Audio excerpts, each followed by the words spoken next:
우리 하나님 말씀 보겠습니다. 민수기서 20장 1절부터 13절까지 말씀입니다. 민수기서 20장 말씀, 구약성경 민수기서 20장 말씀입니다. 1절부터 13절까지 말씀입니다. 제가 쭉 봉독해 드리겠습니다. 민수기서 20장 1절부터의 말씀 229페이지 여러분 참고하시길 바라겠습니다. 첫째 달에 이스라엘 자손 곧 온 회중이 신광야에 이르러 백성이 가데스에 이르더니 미리암이 거기서 죽음에 거기에 장사되니라. 회중이 물이 없으므로 모세와 아론에게로 모여드니라.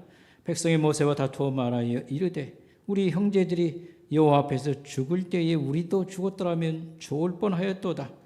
너희가 어찌하여 여호와의 회중을 이 광야로 인도하여 우리와 우리의 짐승이 다 여기서 죽게 하느냐? 너희가 어찌하여 우리를 애굽에서 나오게 하여 이 나쁜 곳으로 인도하였느냐? 이곳에는 파종할 곳이 없고 무화과도 없고 포도도 없고 석류도 없고 마실 물도 없도다. 모세와 아론이 회중 앞을 떠나 회막문에 이르러 엎드리매 여호와의 영광이 그들에게 나타나며 여호와께서 모세에게 말씀하여 이르시되 지팡이를 가지고 네 형 아론과 함께 회중을 모으고 그들의 목전에서 너희는 반석에게 명령하여 물을 내라 하라. 내가 그 반석이 물을 내게 하여 회중과 그들의 짐승에게 마시게 할지니라. 모세가 명령대로 여호와 앞에서 지팡이를 잡으니라. 모세와 아론이 회중을 그 반석 앞에 모으고 모세가 그들에게 이르되 반역한 너희여 들으라. 우리가 너희를 위하여 이 반석에서 물을 내랴 하고 모세가 그의 손을 들어 그의 지팡이로 반석을 2번 치니 물이 많이 솟아나오므로 회중과 그들의 짐승이 마시니라. 여호와께서 모세와 아론에게 이르시되 너희가 나를 믿지 아니하고 이스라엘 자손의 목전에서 내 거룩함을 나타내지 아니한 고로 너희는 이 회중을 내가 그들에게 준 땅으로 인도하여 드리지 못하리라 하시니라. 이스라엘 자손이 여호와와 다투었으므로 이를 무리바 하니라. 여호와께서 그들 중에서 그 거룩함을 나타내셨더라. 아멘. 이 시간에는 특별 찬송, 우리 에스더의 전도인가요? 에스더의 전도에 나와서 해주시기 바라겠습니다.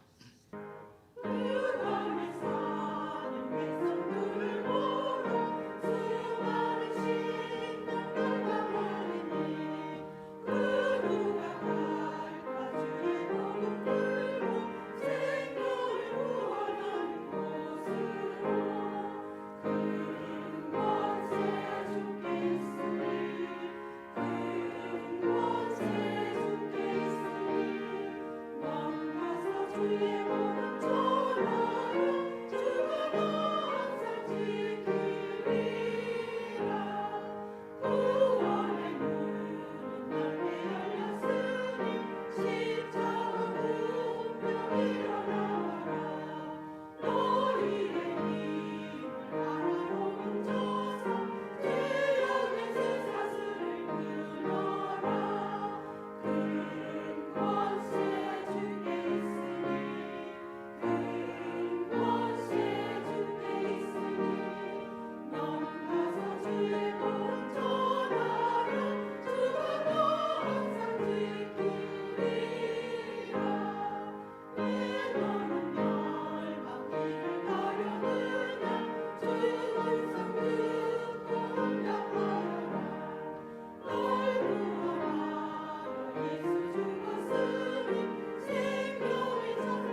예, 이스라엘 백성들의 광야 생활은 출애굽기와 민수기를 통해서 그 역사적인 그런 내용을 담고 있습니다. 그래서 우리가 지금 민수기서 성경 묵상을 열심히 하고 있습니다. 그래서 오늘 20장 말씀을 우리가 생각을 20장이라고 봐야 앞부분이죠. 뒷부분은 같이 말씀을 생각하지 못하고요. 이제 그러면서 오늘 말씀을 잘 들으시되 모세가 왜 이스라엘 그 지도자로서 광야 생활 참 고생 많이 하죠. 그런데 약속의 땅에 왜 들어가지 못하는가, 이걸 여러분들이 한번 꼭 말씀을 들으면서 생각을 해볼 수 있길 바라겠습니다. 왜 모세는 하나님께서 약속의 땅에 들어가지 못하게 하셨을까라고 하는 거예요. 맨 마지막에 제가 그 성경에 써 있는데 다 알고 있는데 그렇게 생각하지만 이제 여러분 마지막에 우리가 그걸 한번 생각을 하도록 하겠습니다. 오늘 여기 20장 1절에 보면 가데스에서 미리암이 죽다 이렇게 보도가 나와 있습니다.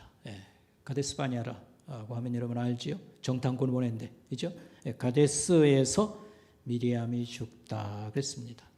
이 가데스라고 하는 장소, 저는 하여튼 성경을 이해하는 방법도 여러 가지입니다. 이 자체 스토리, 이 얘기를 통해서 이렇게 이해하는 방법이 있고, 또 그 배경을 모르면 전혀 이해가 안 됩니다. 사실 교리적으로 종교개혁의 여러 그 주장들이나 이런 것도 다 보면 배경하고 다 연관이 있습니다. 그걸 모르면 이제 성찬 얘기라든지 뭐라든지 이것 그 교회 역사를 이해하지 못하면 이 교리도 이해하기가 매우 어렵습니다. 왜 이런 게 나왔는가? 다 이런 상황과 문맥이 있다고 하는 그런 말이 되겠습니다. 일단 이렇게 성경을 설명할 때는 지도를 좀 잘 활용을 하고 자기만 말아가지고 늘 설명하는데 제가 영상이나 이런 거 다루는 솜씨가 없어가지고 못하는데, 하여튼 이제 우리 김 목사님이 좀 많이 도와주고 그러면 좀 그럴 땐 좀 활용하도록 하겠습니다. 가데스, 여러분 가데스 하면 가데스 바냐 그 사건 생각나지요? 정탐꾼 파송한데 그 생각나지요? 여기 가데스라고 하는 장소는 민수기 그 어디냐면 팔레스틴 땅, 이스라엘 그 땅의 남쪽을 유대 지역 이렇게 부르는데 남쪽 경계선이다 이렇게 생각하면 되겠습니다. 이제 그런데 이 가데스가 오늘 민수기에서도 두 곳이 나오는 것을 볼 수 있습니다. 이 바란 광야에 가데스가 있고요, 신광야에 가데스가 있습니다. 오늘 우리가 얘기는 신광야의 이 가데스를 우리가 지금 얘기를 하겠습니다. 바란 광야하고 신광야는 어떻게 되냐면 삼각형의 시나이 반도가 삼각형인데 남쪽 끄트머리가 시내산이라고 하면 저 북쪽이 가데스 바냐라고 그 신광야라고 하는 그 중간 지역을 바란 광야 그렇게 생각하면 되겠습니다. 바란 광야, 신광야가 맞닿아 있다 이렇게 보면 좋겠습니다. 바란 광야 가데스에서 이 시내산에 도착했던 그 이스라엘 사람들이 북쪽으로 며칠 동안 계속 진행을 합니다. 그래서 가데스 바냐까지 갔어요. 그렇게 거리가 오래 걸리거나 그러지 않습니다. 그래서 이 가데스 바냐에서 여러분 잘 아는 대로 정탐꾼을 이제 파송을 하게 되죠. 근데 정탐꾼 보고를 듣고서 그 분위기가 불신앙으로 굳어져서 이제 결국은 하나님 앞에 벌을 받습니다. 그래서 광야 40년의 방랑 생활을 이렇게 하라고 하는 것이 이제 바란 광야 가데스 사건이고요. 이제 바란 광야하고 신광야하고 맞닿았다고 할 때에 여기 오늘 얘기는 신광야를 얘기합니다. 그래서 왜 이 얘기를 좀 길게 하느냐 하면 이 얘기는 40년 광야 생활을 끝날 때쯤 얘기 드립니다. 지금부터 우리가 묵상을 하는 것은. 그러니까 이 바란 광야에서 정탐꾼 파송 이것은 광야 생활 초반의 얘기라고 하면 오늘 얘기는 광야 생활 끝나는 무렵입니다. 그러니까 학자들은 바란 광야, 신광야 붙어 있다고 그러고 하는데 가데스라는 장소를 중간 그 쯤으로 이렇게 해서 같은 것으로 설명하는 사람도 있어요. 그렇다고 하면 무슨 얘기가 되냐면 같은 장소, 비슷한 데서 출발해서 40년 광야 생활을 하고 거기서 빙글빙글 도는 거예요. 거의 뭐 엄청나게 넓은 지역도 아니고요. 예, 예. 물론 이들이 가서 장막 친 것은 물이 있는 곳이 줍니다. 예, 한 40곳의 그 장소들이 어디 했는지 그 명단이 성경에 나오는데 보면 대개가 다 이제 오아시스 지역이라 이렇게 생각하면 되겠습니다. 그래서 바란 광야 가데스 뭐 거기서 출발해 가지고 한 40년 광야 생활을 하고 원점으로 돌아왔는데 이제부터 이제 이 가나안 땅을 향해서 이렇게 횡단을 해 가지고 위로 올라가 가지고 이제 정복 전쟁이 시작되는 것으로 볼 수 있습니다. 그런데 여기서 1절에 가데스에서 미리암이 죽었다. 이 짤막한 보도가 나오는 것입니다. 미리암 누구하고 관계가 있죠? 모세. 모세의 누구죠? 누이입니다. 어린 모세가 여러분 우리 지난번에 말씀을 드렸지 않습니까? 바구니에 담겨서 나일강에 떠내려가는 그런 상황에서 한 아이가 그걸 지켜보고 있습니다. 그 누이였습니다. 근데 이 왕의 공주가 목욕하러 시녀들과 나왔다가 이 바구니를 건져가지고 이 아이를 데려갔죠. 그럴 때에 이 어린아이가 모세가 살아날 수 있도록 많이 도와준 어떤 역할을 한 게 누구였죠? 미리암. 그러니까 모세는 나중에 이런 걸 아마 들어서 알 겁니다. 그러니까 누이가 얼마나 참 고마울까요? 안 고마울까요? 고맙다는 것을 알고 있었을 겁니다. 그 다음에 이 미리암은 지난번에 한 얘기했죠. 우리가 마리아 미리암에서 온 말입니다. 그래서 미리암의 그 이름자리도 이렇게 오래 남아있다라고 말할 수 있는데 홍해 바다를 건넌 다음에 백성들이 너무 감격을 하지 않습니까? 이 뭐 배도 없는데 이 홍해 바다를 건너니까 기적적으로요. 얼마나 기쁘고요. 그 다음에 적군이 그냥 몰살을 바다에서 뭐 이순신 장군이 일본 사람 몇 초도 안 되는 배 가지고 그냥 다 부숴버린 거하고 똑같은 거지요. 너무너무 기뻐해서 그들이 펄쩍 뛰면서 하나님을 높이고 찬양하고 막 그럴 때 이 주도적인 역할을 한 사람이 누구냐 하면 미리암이었습니다. 그래서 여 선지자라고 말하지요. 그리고 또 모세가 그 구스 여자, 애굽 여자를 아내를 취했을 때에 가정 나이로 말하면 뭐 미리암이 한참 누나이니까요. 그걸 가지고 책망을 하고 시비를 하지요. 근데 하나님께서 못하게 큰 지도자를 이렇게 잡아 흔들어서 해야 되겠습니까? 누가 벌을 받지요? 미리암이 도전을 하고 잡아 흔들어가지고 누이가 그냥 아주 나이가 많고 그러니까요. 가정 어른으로서 이렇게 혼낸 건데 하나님 그걸 용납을 하지 않지요. 어쨌든지 간에 출애굽의 지도자 할 때에 모세, 아론, 미리암까지 우리가 이렇게 생각해야 되는데 누가 죽어요? 미리암이 죽었도다. 그럼 어떻게 했는지 자세히 설명은 안 씁니다만 이제 이 20장에는 한 사람만 죽는 게 아닙니다. 여기 20장 우리 본문 안 읽었습니다만 또 누가 죽냐면요. 아론이 죽습니다. 대제사장 아론이 죽습니다. 아론이 죽은 곳은 호르산이라고 하는 건데 지난번 조금 언급하긴 했습니다만 가데스 바네아에서 북쪽으로 조금 올라가야 됩니다. 이 호르산 여기서 죽고요. 모세 자신도 이제 이 광야의 지도자에서 실격을 당해서 너도 이제 물러간다, 죽는다 이런 얘기를 듣습니다. 이 얘기가 다 어디에 나오냐면 이 20장에 나옵니다. 그러니까 모세 입장에서는 가장 처참하고 슬픈 그런 가족적인 그런 아픔과 자기 역시 하나님께서 이제 지금 설명하겠습니다. 못 들어간다. 이렇게 지도의 자리에서 내려와라고 말씀했으니까 섭섭함과 원통함과 슬픔이 가득 있었을 때라고 생각을 하는 것입니다. 우리가 좀 적용해서 우리가 생각하면요.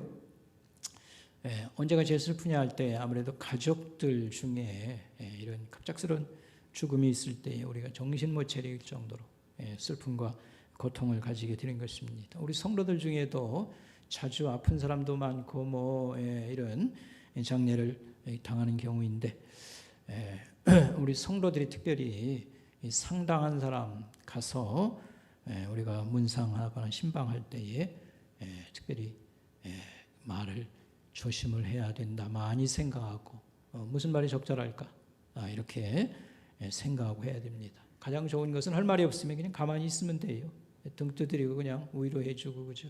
밥이나 잘 드셨냐고 내가 너를 위해서 기도하마 뭐 이렇게 하는 게 가장 좋은 겁니다. 그런데 위로한다고 하는 말이 굉장한 슬픔을 더하게 한다고 하는 걸 기억하시기 바랍니다. 예를 들면 어떤 말이냐면 천국 갔는데 뭐 슬퍼하긴 뭐 슬퍼할 게 뭐가 있어. 이런 말을 우리가 한다든지 모든 것이 하나님의 뜻이니까 그냥 순복하고 털고 일어나야 되지 뭐 이런 얘기를 한다든지 좋은 데 갔는데 왜 우르짖죠 뭐 이런 얘기를 한다든지 근데 뭐 그렇게 얘기할 수 있는데 잘 한번 생각해 보세요. 뭐냐면 제가 지금 문병을 가면 굉장히 긴장을 어떤 때는 해요. 이 권사님이 참 이렇게 신실하고 뭐 하고 했는데 저렇게 큰 병이 또 발생했다고 그러니까 가서 무슨 말을 해야 되나 민망하고 근데 뜻밖에도 그분이 하는 얘기가 뭐 하나님 은혜를 얘기하고 감사하다고 뭐 하여튼 그런 반응을 할 때 놀랍지요. 같은 사람이 오히려 위로를 받고 돌아오고 이제 그렇게 해서 되면 괜찮아요. 문상 가 보니까 정말 남편이 일찍 세상을 떠나고요.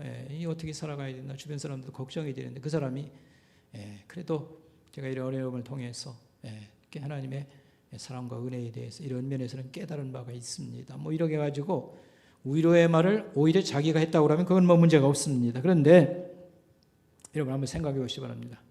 갑자기 교통사고를 당했어요. 남편이 나이가 많지 않습니다. 일찍 세상을 떠나는 경우입니다.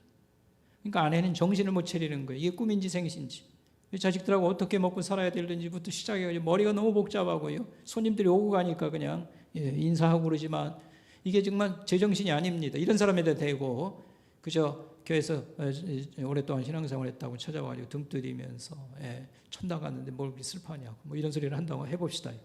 그게 도움이 될까요? 그거 도움이 될까요? 전혀 안 될 뿐만 아니라 화가 나는 거예요. 네가 한번 당해보지 그런 얘기를 하다니 그렇게 되는 겁니다. 그래서 사실은 경험해보지 못한 것은 참 경험해보지 못한 것은 누구도 마찬가지입니다. 목사도 역시 마찬가지입니다. 경험해보지 못한 것은 신중을 기할 필요가 있습니다. 그래서 그렇게 하고요. 또 이렇게 슬픈 일을 당할 때에는요 그냥 눈물을 많이 흘려요. 이게 치료되는 방법입니다. 카타르시스라고 얘기하지 않습니까? 이럴 때에 또 마음이 후련하다든지 또 시간이 가면서 이런 것들이 정리되고 이제 그렇게 하는데 슬플 때에 막 울지 말라고 막 이렇게 한다든지 뭐 애들 봐서 울지 말라고 하고 근데 이 슬픔을 발산을 안 하면 그게 내적으로 쌓이는데 결국은 어떻게 되냐면 병으로 이어진다라고 하는 것이 심리학자들의 말이고 그렇습니다. 그래서 슬픔이나 고통, 고통도 마찬가지입니다. 그런 것을 자기가 느낄 때에 나름대로 뭐 별별 소화하기 위해서 고민을 하겠습니다. 이런 과정을 이렇게 저렇게 또 잘 통과하고 지나가야 여기서 완전히 빠져나와서 자유롭게 되는 것이다. 응어리가 없어야 건강한 정상적인 그런 사람으로 회복되어 정상적인 생활을 한다고 하는 사실입니다. 만약 어떤 분들 사실은 우리 유교 전통에 있어서는 장례식 가운데 슬픔을 안 보이는 게 잘하는 것 마냥 그렇게 해 오기도 했습니다. 그러나 이 슬픈데도 무시하고 뭐 자기가 일부러 굳세게 마음을 먹고 뭘 이렇게 슬픔하지 않겠다든지 뭐 아니 그런 척 이렇게 하면 결국 이게 어떻게 되냐면요, 그게 다 시간이 가면 없어진 게 아니고 이런 것들이 자기도 의식하지 못하는 채 깊이 뿌리가 남고 응어리가 남아서 이런 것이 속병도 되고 마음의 병도 되고 시간이 가면서 우울증이라든 여러 가지로 나타난다는 것을 생각했습니다. 오늘 얘기는 이 얘기는 아닙니다. 오늘 1절에 나오는 얘기입니다. 그래서 이 가데스에서 누가 죽었을 때에 미리암이 죽었을 때에 사건이 이제 2절부터 시작이 되는 것입니다. 이때에 어떤 일이 벌어지느냐 하면 백성들이 물이 없어서, 이 광야에서 물이 없어서, 광야는 사실 맨날 물이 없는 데입니다. 그래도 정말 숨겨놓은 뭐 지하수 같은 물들이 솟아나오는 데가 있어가지고 광야에서도 오아시스라고 해서 여기 베두인도 살고 뭐 참 이렇게 저렇게 사람들이 살고 여행자들이 살고 합니다만, 가는 곳마다 이 물 때문에 난리가 나는 것은 광야라는 데는 원래 물이 없는 데라고 하는 것입니다. 물이 또 없어가지고요, 백성들이 모세와 아론에게 다 몰려왔습니다. 몰려와 가지고 모세와 아론을 비방했다, 따지고 대책을 요구하는, 요즘 우리가 말하면 띠 하나 들고 와가지고 있지 않습니까? 해결책을 내놓으라고 막 이렇게 하는 것이라고 생각하면 되겠습니다.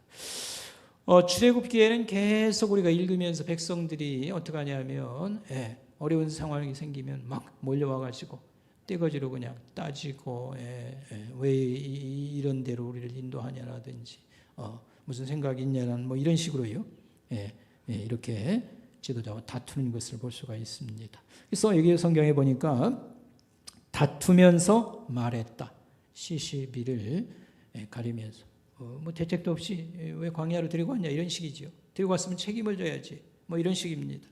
따지고 그 다음에 반역하는 것을 볼 수 있습니다. 그래서 다툼이라는 말이 히브리어 무리바라고 하는 말이 바로 이 말입니다. 그 다음에 이런 말을 또 했어요. 우리 형제들이 죽을 때 같이 죽었으면 좋았을 텐데, 우리 형제들이 죽었을 때 같이 죽으면, 지금 여러분 지금 성경 묵상을 하고 있기 때문에 18장이나 그 앞장에 보면 무슨 사건이 있었지요? 반란 사건. 누구의 반란 사건? 고라. 고라가 인상이 고릴라 같아서 그런지 고라의 반란 사건. 그 고라 일당의 반란 사건. 여러분 그때 여러 가지 방법으로 하나님께서 그냥 놔두질 않았지요.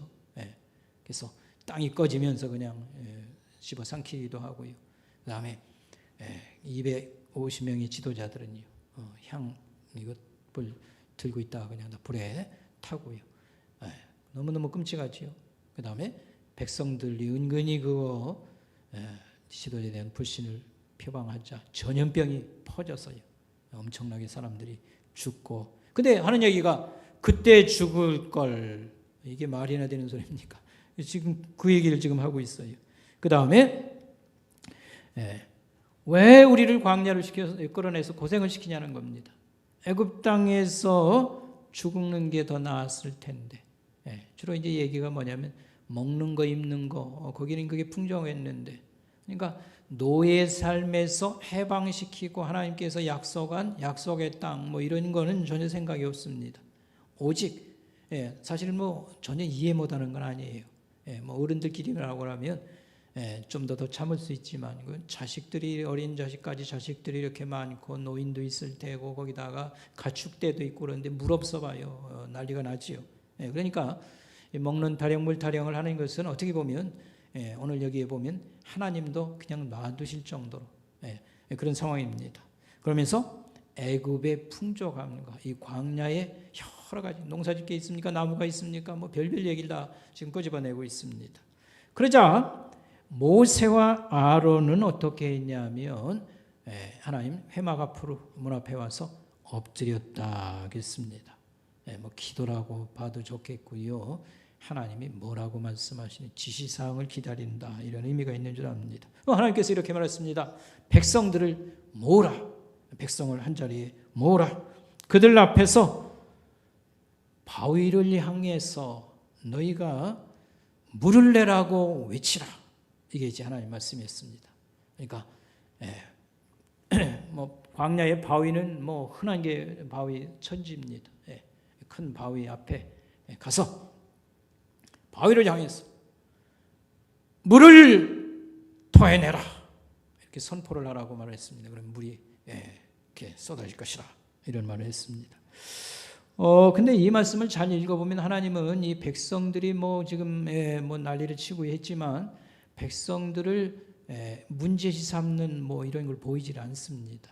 그러니까 자식들하고 뭐 물 없고 광야에서 날뛸만 하지 하나님이 뭐 인정하시는 거 아닌가 이렇게 생각을 합니다. 그런데 모세는 아주 불쾌한 반응을 이제 나타내기 시작합니다. 그래서 여기서 우리가 한 가지 깨달을 것은 모세의 잘못이 무엇일까라고 할 때에 이런 하나님께서는 별로 문제를 안 삼으시는데 그게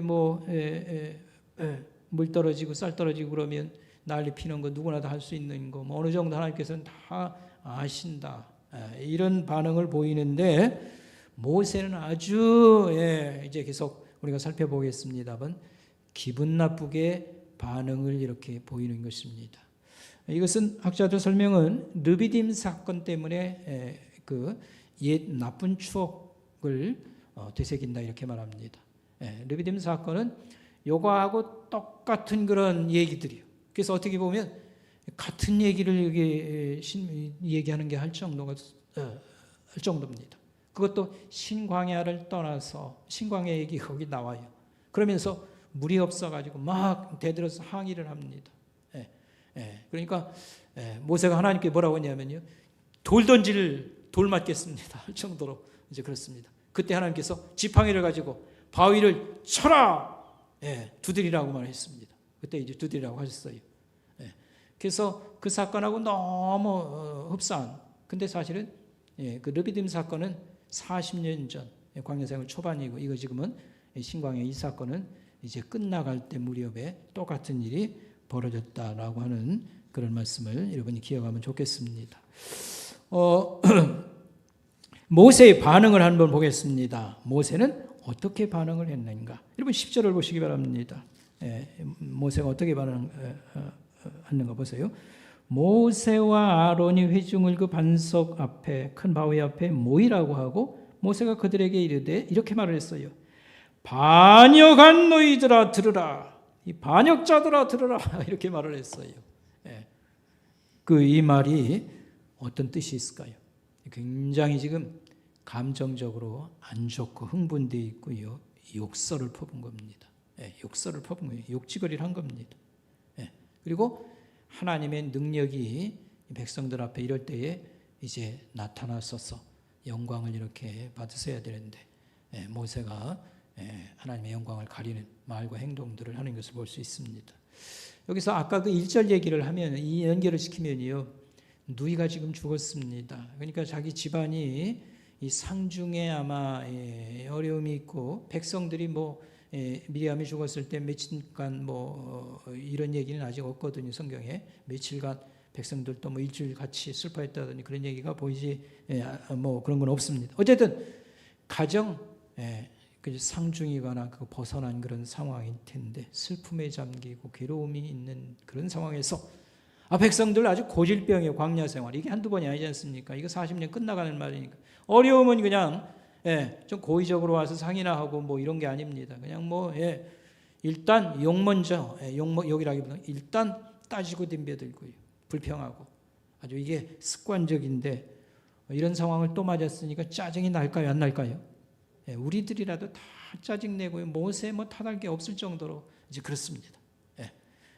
모세가 흥분을 해가지고 있지 않습니까? 그러니까 르비딤 그 추억 그것도 이렇게 떠올리면서 이렇게 아주 불쾌한 그런 반응을 보이면서 욕을 한 거예요. 이 패여간 놈들아, 패여간 자들아, 반역자들아, 들으라고 말을 했습니다.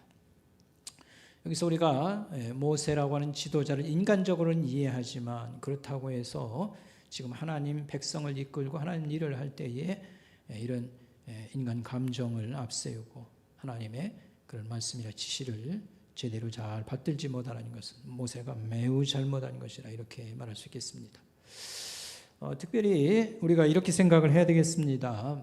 하나님은 우리 없으면 일 못하실까? 여러분 어떻게 생각합니까? 하나님 인간 세상에 천사 보내서 일할까? 인간이 있어야 일을 하는 거지. 여러분 그렇게 생각하나요? 그럽니까? 하나님은 인간 없어도 일을 하실 수 있을까요? 하나님은 인간 없어도 일을 하십니다. 예수님이 이렇게 말했어요. 천사들을 돌들로 외치게 한다. 돌들로 찬양을 하게 할 수도 있고요. 돌로 사람을 만들고 돌로 떡을 만드실 분이고. 그러니까 인간 없어도 하나님은 일을 하시는데 왜 그러면 인간을 동원을 하시는가? 기쁨이라고 하는 것은 하나님이 일하실 때에 우리가 참여함으로 하나님의 그 기쁨과 영광에 우리가 동참을 하는 것입니다. 그런 은혜와 기쁨을 알고 기뻐하고 또 나중에 상도 주시고 그래서 우리는 우리가 민수기 18장에서 우리가 지난주에 여러분 말씀을 들었죠. 대제사장 아론에게 이 직분을 막 항의하고 고라발란이 일어났는데 하나님이 누구 편 들어줘요? 제사장 아론. 레위 족속들이 당신들만 신뢰해서 편안히 집무한다고 일 보고 우리는 맨날 물 떠나려고 장작 패고 경비 서고 불만이 대단했죠. 제사장은 안 된다. 하나님께서 아론 편을 철저하게 들어주셨습니다. 그러면 사실은 말이 제사장 직분은 내가 준 뭐다? 선물이다. 선물이다. 은혜다라는 말입니다. 제사장 직분은 너 자격 없는데 내가 이거 선물 준 거야. 이렇게 말해요. 이 말을 들을 때에 아론은 눈물이 났을 거예요. 가슴이 뜨끔하고요. 오늘 지난번 순모임에서 다 설명했으니까 그건 안 하고 지나갈게요. 그렇죠? 그래서 우리는 하나님은 사람들 없어도 얼마든지 천국 오랄 사람 다 모집할 수 있고요. 전도 안 해도 다 되고 그러지만 우리에게 이 일에 동참하게 함으로 하나님의 영광과 기쁨에 그 기쁨과 은혜를 알게 되고 또 우리에게 많은 또 상을 주시기도 하고 그러니까 우리가 이것을 특권으로 알고 우리가 무슨 직분을 받았든지 목사가 됐든지 또 장로님 되었든지 하여튼 뭐든지 여러분 소중하게 여겨야 됩니다. 장로보다 못하는 게 집사 절대로 그런 게 아닙니다. 그냥 역할이 다를 뿐입니다. 역할이 다를 뿐입니다. 그걸 이해 못하면 세상 같은 그런 개념으로 접근하면 교회 완전히 망치는 것입니다. 그래서 여기서 우리가 다른 얘기 이제 지나가고요. 모세는 하나님께 지금까지 쓰임받은 참 귀한 그런 지도자였습니다. 그런데 이 대목에서 어쨌든지 이 대목에서 이 사건에서 그는 가정에 상을 당하고 괴로워서 그러는데 어쨌든지 간에 감정을 폭발시키고 욕지거리를 지금 하고요. 하나님 말씀대로 안 한 겁니다. 이제 그다음 문장에 설명하겠습니다만 불순종을 하게 되는 것입니다. 자, 여러분 다시 보도록 하겠습니다. 자, 10절에서 반역한 너희들아 들으라. 우리가 너희를 위하여 이 반석에서 물을 내랴? 이렇게 말했어요. 누가? 우리가 너희를 위하여 이 반석에서 물을 내랴? 이 말 듣고 누가 흥분하셨을까요? 하나님이요. 이런 말이 어디 있냐? 우리가 물을 내랴? 이거 하는 거 사람이 바위에서 물이 폭포가 떨어지게 할 수 있어요? 없는 거예요. 근데 하여튼 너무 흥분했는지 어쨌는지 우리가 바위에서 물을 좀 내게 할까? 하나님이 그냥 가만히 있는 게 아니지요. 하나님께서 너무너무 아마 실망했어요. 하나님이 하신 이 기적들을 저희가 한 것 마냥 이렇게 해요. 나일강을 지팡이를 치니까 갈라진 게 이게 제 실력인 줄 알고 이게 자기가 한 게 아니죠. 누가 한 거예요? 하나님이 하신 것을. 모세가 마치 지금까지 행한 기적들을 자기가 한 것처럼 말했다 이 말입니다. 그러니까 우리가 모세의 잘못이 뭔가 잘 들여다볼 필요가 있습니다. 그 다음에 그의 지팡이로 반석을 여기 보면 어떻게 해요? 2번이나 쳤습니다. 근데 하나님께서는 뭐라고 말씀했죠? 명령하라고 했습니다. 바위 앞에 가서 이번에는 명령하라고 했습니다. 바위야라고 하든지 그냥 물을 토해내라 해도 물이 콸콸콸콸 이 폭포가 이렇게 쏟아져 내릴 것입니다. 이것은 아마 모세가 약간 착각을 한 것 같아요. 출애굽기 17장에 나온 르비딤 사건 때에는 하나님께서 반석을 지팡이로 치라고 그랬거든요. 그래서 물이 폭포가 생겼거든요. 그런데 어쨌든지 간에 자기식으로 이해를 했었고 그 다음에 하나님의 하시는 일을 자기 능력 발휘로 이게 되는 것 마냥 이런 식으로 이렇게 했다고 하는 거고 지팡이를 2번이나 쳤다고 하는 것은 이것은 그 화를 냈다고 하는 그런 의미가 되겠습니다. 하나님의 반응을 한번 보겠습니다. 여러분 11절 보시면 하나님은 어떻게 반응하셨는가? 자 12절에 여호와께서 모세와 아론에게 이르시되 너희가 나를 뭐했다 안 했다? 믿지 아니하고 너희가 나를 믿지 아니하고. 믿는다고 하는 개념, 우리가 믿는다는 것은 언제 쓸까요? 예수 믿으라, 뭐 믿음이 있냐 없냐. 근데 뭐 별로 믿음하고 지금 관계 없는 사건 같은데 믿음이라는, 너희가 나를 믿지 않았다, 이런 말씀을 했습니다. 여기서 우리가 생각해 볼 것은 하나님이 믿음을 어떻게 이해하고 계신가. 하나님이 우리가 생각하는 믿음하고 하나님 생각하는 믿음하고 좀 다르다고 봐야 될 것입니다. 하나님은 그럼 믿음을 어떻게 보았냐면 믿음은 순종이다. 믿으면 순종하는 거고. 그러니까 믿음과 순종은 같은 것이라고 보고 순종하는 것만이 뭐다? 믿음이다. 뭐 알고 믿습니다 할 것이 아니라 믿으면 행동하고 그 말씀 가지고 살으라 이 말이죠. 우리는 믿음과 삶을 분리해서 생각할 때가 많습니다. 이원론적이죠.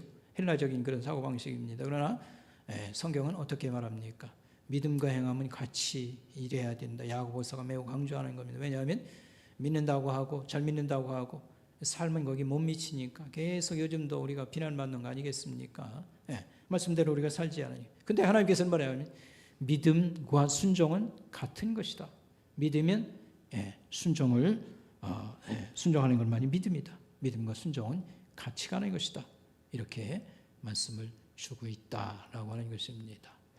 우리 교단에 여러분 표이자 깃발로 내세운 게 있어요. 여러분 뭔지 아십니까? 바른 신학, 바른 교회, 바른 생활.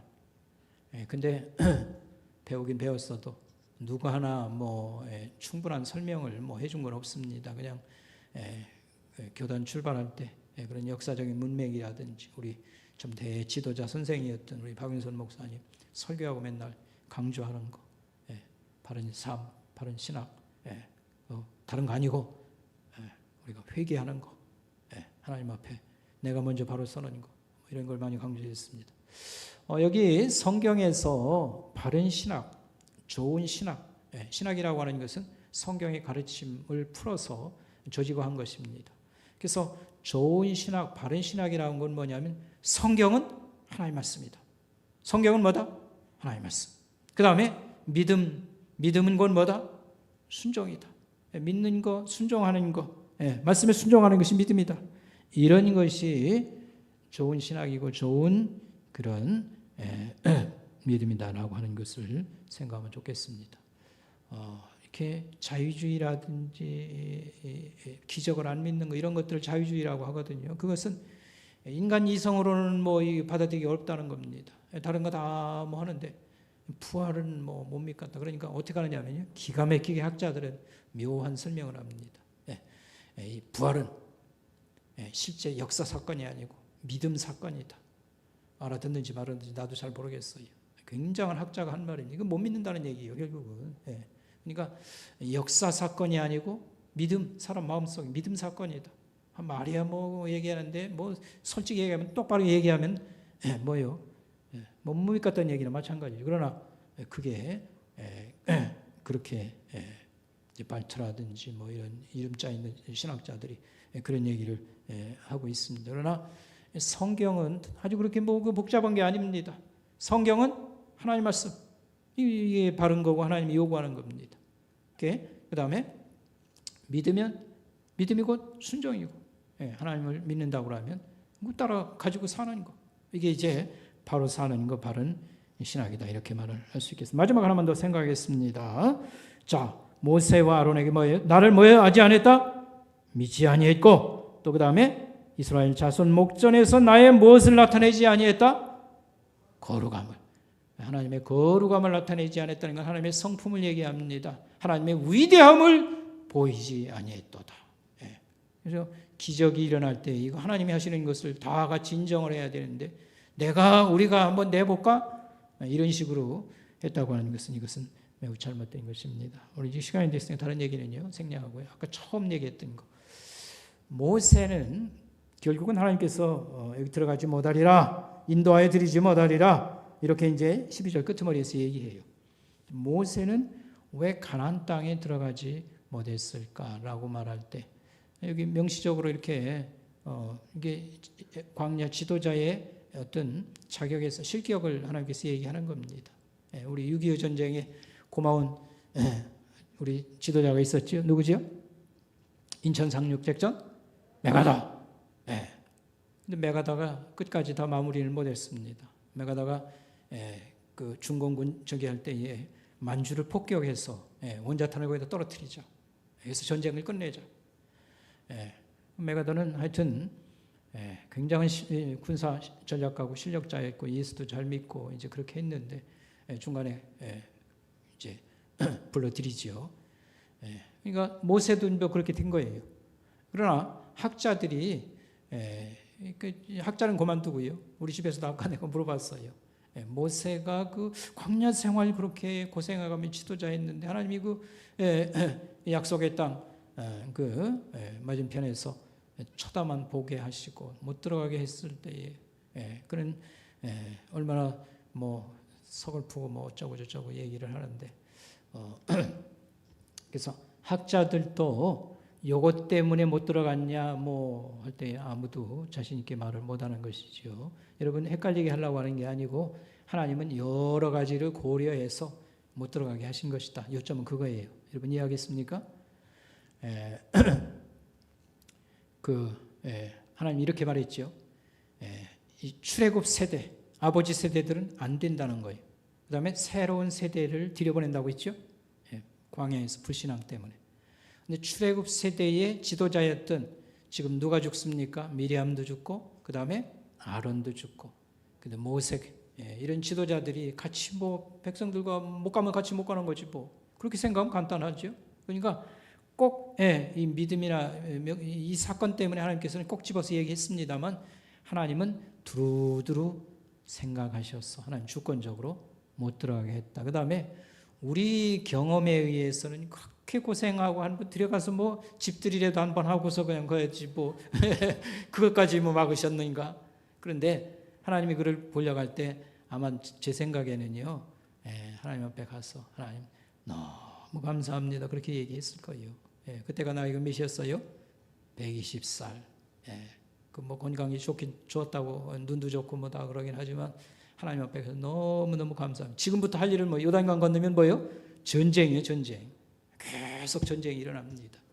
근데 그냥 너 수고 많이 했으니까 여기 와 쉬어라. 천당같이 좋은 데가 어디 있겠습니까? 가자마자 하나님 앞에 큰절하고 너무너무 감사합니다. 이 좋은 데서 휴식하게 하시니 너무 감사합니다. 그랬을 거예요. 근데 우리 입장에서 해석을 하는 거예요. 그렇게 고생했는데 집들이라도 하고 죽게 하셔야지. 그냥 어떻게 데려가시는가? 뭐 아쉬울 게 뭐가 있어요. 그건 다 누구 생각? 우리 생각이고 하나님은 여러 가지 고려해서 하나님 말씀에 여러 가지 그런 주권의 그 판단에 의해서 모세를 데려가는 것이다. 그건 감사한 일이다. 우리는 그렇게 보는 게 오히려 좋겠다고 할 수 있겠습니다. 기도하겠습니다. 여러분 다음 주가 무슨 날이에요? 다음 주? 새신절 초청주일입니다. 여러분 꼭 기억하고 우리 자녀들이라든지 여러 사람들을 초대해 주시고 기도해 주시기 바라겠습니다. 기도하겠습니다. 하나님 아버지 감사합니다. 이 밤에도 우리 민수기 말씀을 통해서 훌륭한 지도자였던 모세, 하나님 저도 인간적 흠이 있어서 가정의 이런 슬픔 상황 속에서 또 백성들의 이런 항의를 또 감당하지 못해서 지도자로서 여러 흠을 이렇게 보이기도 했습니다. 그러나 하나님께서 그를 용납하시고 또 끝까지 복되게 해주신 것을 믿습니다. 하나님, 미천한 저희들을 하나님께서 또 사랑하셔서 자격도 없고 미치지도 못하는 자들인데 이렇게 저렇게 모아서 하나님 교회에서 하나님 또 이렇게 섬기고 신앙생활을 하게 하시니 감사합니다. 주신 바 모든 약속과 선물이 인간이 감당할 수 없는 지상 최대의 복이요 은혜인 것을 저희들 믿습니다. 오늘도 주님 하나님 집에서 하나님을 예배하고 섬기게 해주신 것 감사하고 하나님 또 이런저런 모양으로 우리 사랑하는 성도들이 봉사의 아름다운 손길로 하나님 섬기고 성도들을 섬기게 해주신 것을 감사합니다. 하나님 다음 주일은 특별히 저희들 이렇게 전도한다고 한 사람들을 이렇게 불러 모으고 초대하는 의미 있는 날이 되겠습니다. 하나님께서 함께 해주시고 이 한 주간 살아갈 때 하나님 사랑하는 성도들을 여러 면에서 도와주시고 동행해 주시고 하나님 함께 해주시옵소서. 예수님의 이름으로 감사하며 기도드리옵나이다. 아멘.